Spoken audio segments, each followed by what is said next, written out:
So, Craig, look, we've talked a bit about like the importance of leadership, and we've talked a bit about decision making. And I guess the main goal of this particular catch up is to try to not focus on like a particular type of leadership, but really look at what's happening underneath that causes good leadership that's common to all of these different leadership styles, right? Yeah. This might be more in sort of the psychology wheelhouse, but I'm sure you can relate to this. I guess I want to try to help connect the dots between what drives people, what motivates them, and figure that out, because I think ultimately leadership models or leadership styles are trying to tap those just in slightly different ways, right? Yeah. So I guess like if you thought about the things that really drive most people, like the common drives, the things that get them going or inspire them, what do you think of? Well, definitely. I mean, if we take a step back at what is leadership, I mean, leadership is about having influence and about having followers and a shared common goal. Like influencing people to get to that shared goal. And you must have people following you. So what inspires followers, or what's important to motivate followers, I think is critical, is that they believe that the leader cares in them as an individual. And I think there's been some research on this, and you'd probably know better than me about people in the workplace. What's critical to them is that they're inspired. Okay, so they are inspired, that they feel they're part of something bigger than just coming to work 9 to 5.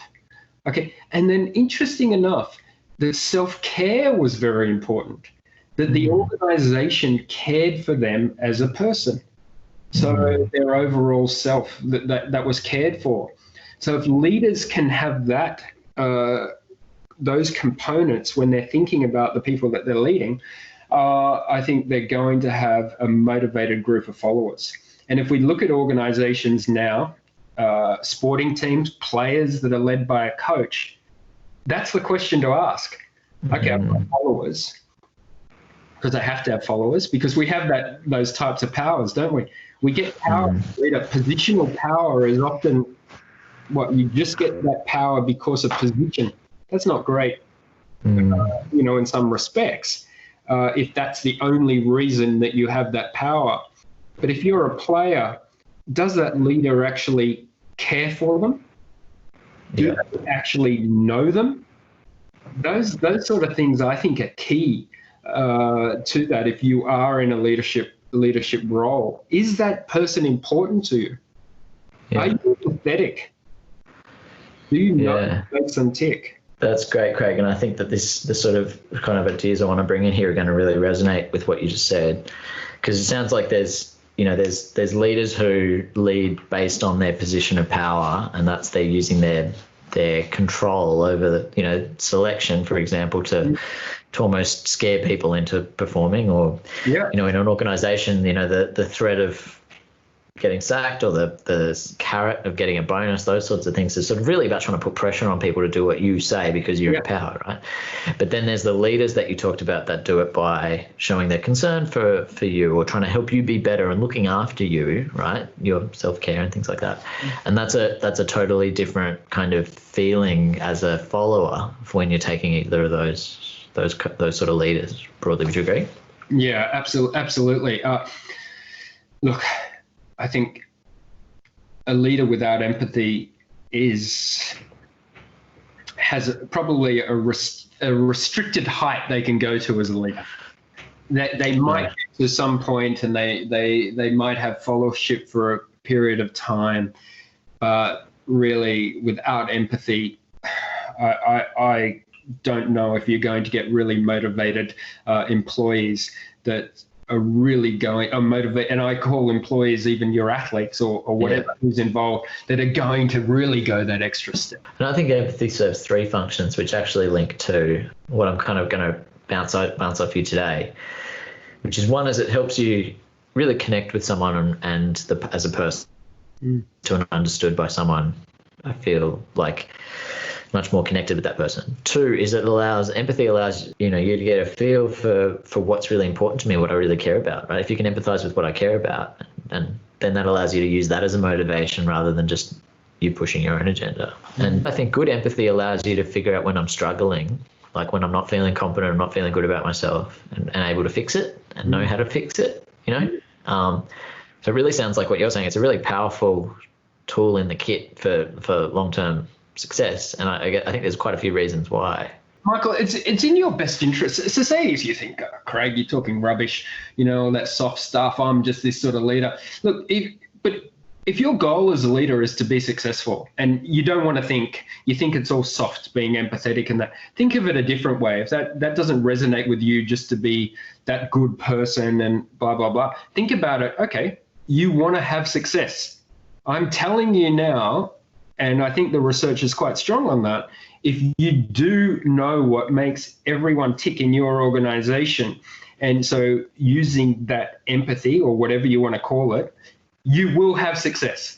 So if you're that focused on your own outcome and you don't really care about these people are part of the process to get you to the success you need. And I can say that because exactly what I've said there, I've said to coaches. Right. That sometimes you have to sell it, not so you have to address the fact that this might seem warm and fluffy and fuzzy and all that sort of stuff, but it has that as a side effect, but it also has this like team success, motivation and performance as an outcome. So maybe focus on that if you're worried about coming across as soft. Well, because ultimately we want true empathy. Okay, but it's tiny steps, and that's where we need to get people to. But there's something wonderful about being kind and understanding and it will make your organization better. What do they always say, Michael? Leadership dictates culture, and culture will eat strategy for breakfast. Look, I really like that, and you've put so much of sort of I think an appropriate amount of emphasis on empathy and how you do that, and it's probably very hard for us to kind of cover in this time. So let's dedicate some time later for how you can be an empathic leader. But I want to bounce off you this sort of idea that people have sort of three basic psychological needs. And as I mentioned, empathy kind of hits them all, but so do most good leadership sort of characteristics, or at least leadership style should hit all of them. And that is having a sense of control, like autonomy, that what we're doing is aligned with what's important to me, right? And even if you don't personally have choice, right? Like in the military, you don't have choice, but you believe in the mission of what you're doing. That's motivating, right? You have a sense of connection that like I'm with people who I care about and they care about me, and a sense of competence. Like I am able to do what I care about. Like I'm able to achieve the goals that I set, that I'm working toward. What do you think of that model? Like that we've kind of got these three psychological needs, and that these are the things that leaders are sort of fostering. Or good leaders are fostering. I think that leaders have to be aware of that model. They're very, very much aware of that autonomy is vital, that there has to be some sense of control, and mastery. Mastery is an interesting one, or you used the word confidence in your own ability.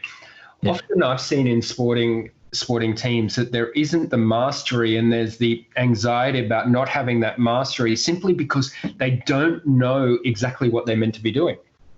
Mm-hmm. So I've sat in on team talks and I've seen players walk out. I think, do you know exactly what your job is to do? Mm-hmm.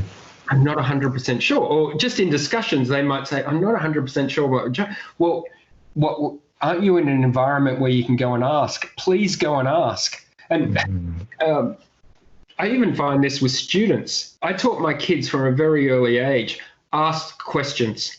If you do not understand, go up to the teacher and ask.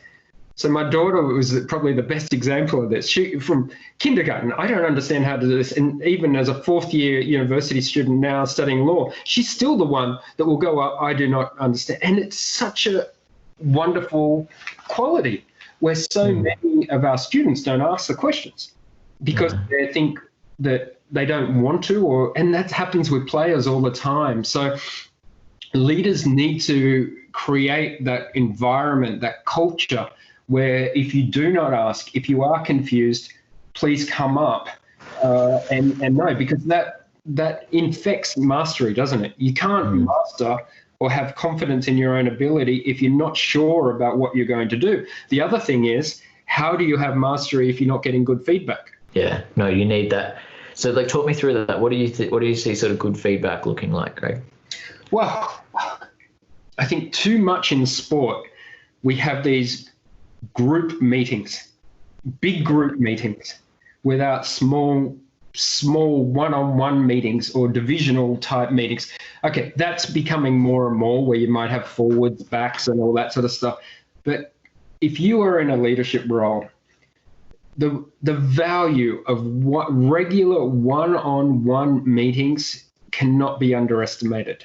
Now, it mightn't be you as a head coach, but your staff needs to have these one-on-ones. They might have 4 or 5 players that they work with one-on-one, and then that information gets fed back to you. But you having regular one-on-one meetings with these people, whatever the schedule allows you to do, it's about being heard. It's about that small amount of time where you are truly connecting with that individual. Because remember, in sport, as a leader, you're asking these people to serve you, to go out and play for you, but you don't know them.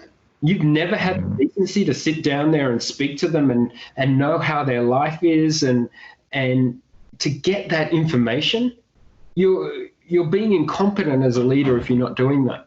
And again, it gets back to, okay, you don't care about that person, but you care about your own self-interest is about winning. You will get better results out of this player if you do that. And you're saying that serving both needs, and I agree, is that like it's one-on-one meetings that make it more clear what I need to do to master my craft, and more clear what I need to work on personally. But it also taps into that sense of connection, that feeling like, you know, people I'm with care about me and I care about them, right? Yeah. And that sense of connection and belonging and relatedness, whatever you want to call it, like, is really about building those sort of relationships, both with the leader but also amongst the group. But you're saying just those little moments one-on-one are precious when it comes to kind of fostering that sense of connection, but also that sense of sort of feedback and clarity around what it takes to have mastery.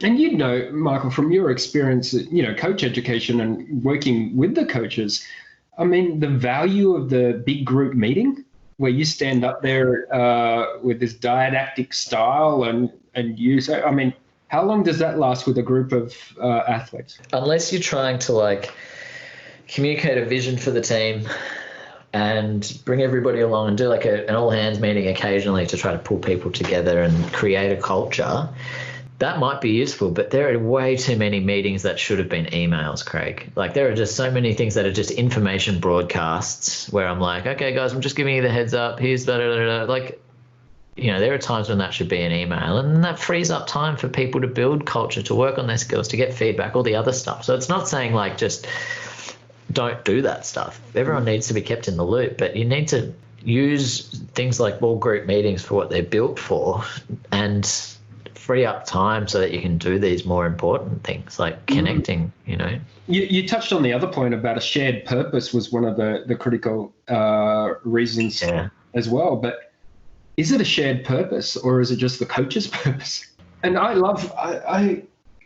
was speaking to a leader and helping them to come up with, you know, the purpose, the mission statement, the vision statement, and all this sort of stuff, whether you agree with those or not. But they have a purpose, you know, their direction. Yeah. And they said to me, this is the mission statement I want to get to. Right. So not coming from the players, not coming from the group. This is just like, this is the statement I've got. Why are we even having this? Because you've already worked out what the mission statement's going to be. And I don't know. And some of those things are fascinating, you know, that shared purpose. I remember one year I was with a team and they came up with a shared purpose, you know, the classical statements, you know, these are what we stand for. And then they put them around the dressing room and that sort of stuff. The next year, because it was a representative team, they had those same things. We're totally different players, right? Oh, yeah, there's only 30% of this squad here, so these words absolutely mean zero. So this is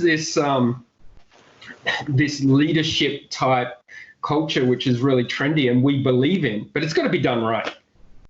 Totally.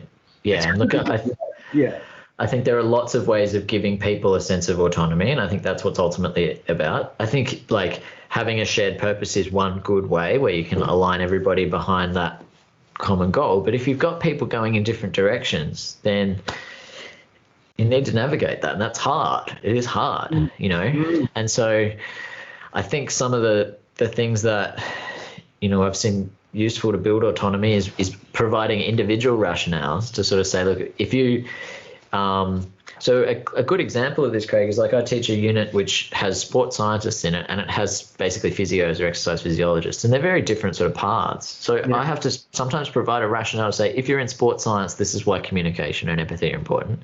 And if you're working as a physio, this is why communication and empathy are important. And like, you know, you might need to customize your rationale to who you're talking to, which is just, I think, good communication. But the other thing is you might give people choice. You might sort of say, look, if this is the thing that you think is the most important for you right now, here's some options. And if this is, here's some other options. And so sometimes there's choices that are possible.